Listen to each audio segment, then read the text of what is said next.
as I've said in the title of this novel, on uncertain ground. It's a barrier island, which comes and goes. I mean, they're always trying to build up the sands that come in, for instance. But they have a program now that they take all the Christmas trees down to West Beach and throw them on the beach and hoping to catch more and more sand. But there was a whole time called the raising of Galveston, which after the 1900 storm, which by the way it's always called a storm, it wasn't a hurricane. And you guys may not be aware of that, but in 1900, this storm came in and devastated. Galveston Island is down from Houston, and it devastated the island. Yeah. Thousands of people died. It's one of the big ruinations in this country. I mean, disaster caused by nature.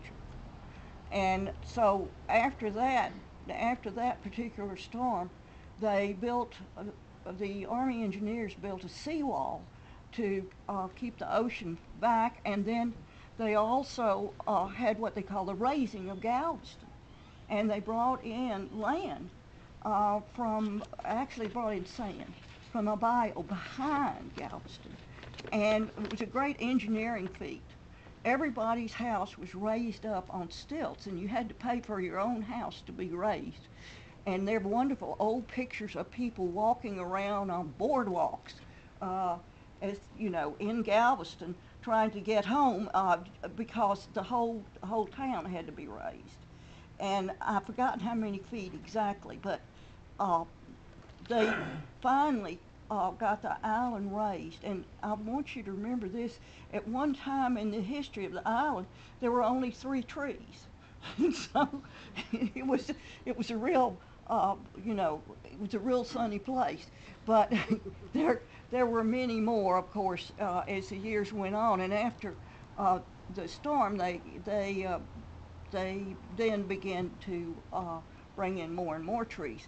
And there's a hurricane recently, unfortunately, that destroyed 40,000 trees because the water shifted, the wind shifted and brought water in from the bay behind Galveston, and their trees therefore were underwater for 24 hours, and it killed 40,000 of them. But Galveston was also the wild place in Texas. In the 50s it was. You could get a drink across the bar there. That's sort of a saying. At the time I was growing up, if you went off on a date at night, you went to the nearest, you very often went to the nearest city, which was a dry city and a dry precinct. People voted themselves dry. That is, there was a great deal of talk about vote dry and drink. And this is what they did, because morally they felt that they shouldn't drink.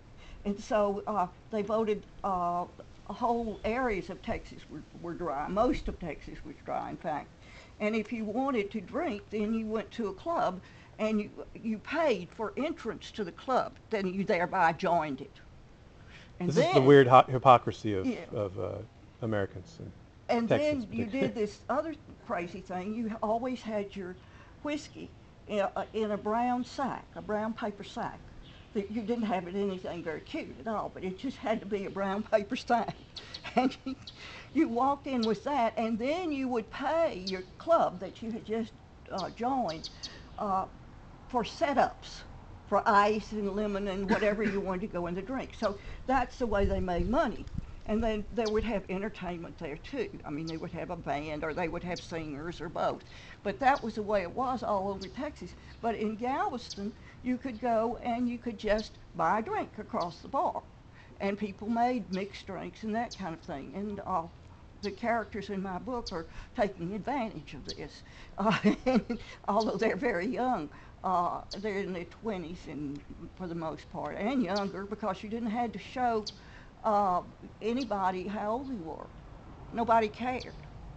There was one family, one Italian family, the Macios, that controlled liquor and gambling at Galveston.